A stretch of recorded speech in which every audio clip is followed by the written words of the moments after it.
I've been reflecting on the groupings of buildings over there and the site coverage, and we've had quite a lot of talk about roads and green space. You've said that which buildings will go down to the glacial till level? Is this something that's going to be done, for example, from the hotel? And then what do we do about, again, I'm sorry, I'm still concerned about the land and the liquefaction fear.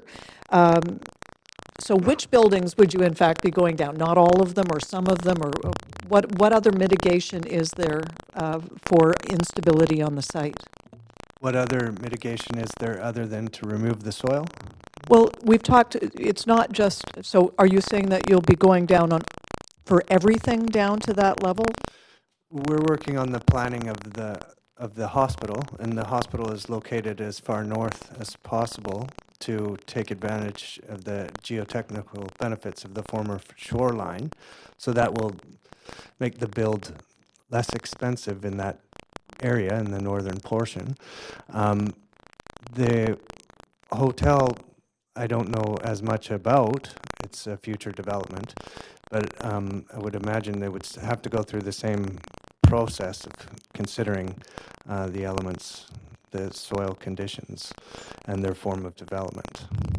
And the surrounding land, roads, green space, again, where the surface where people are operating, if there was an emergency kind of event.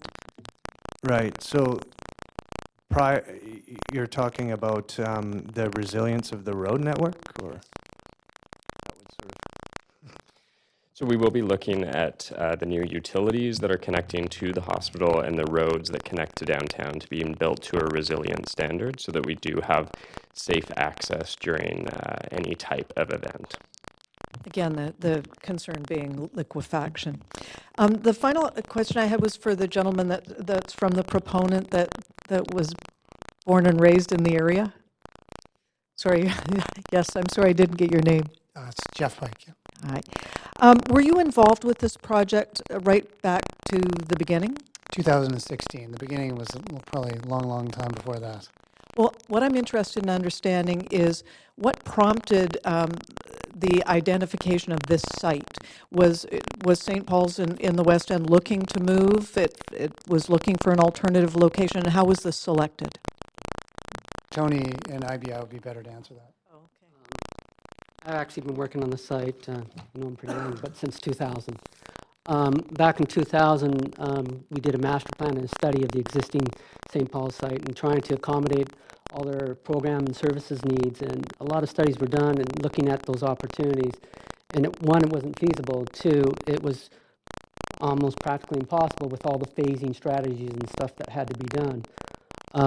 The land did come available, as you noted before. It couldn't be built on properly, and if I recall from my colleagues, is the reason that that particular client ended up selling off the land was because of the the soil conditions. They were not going to be building a hospital or spending the money that we are now.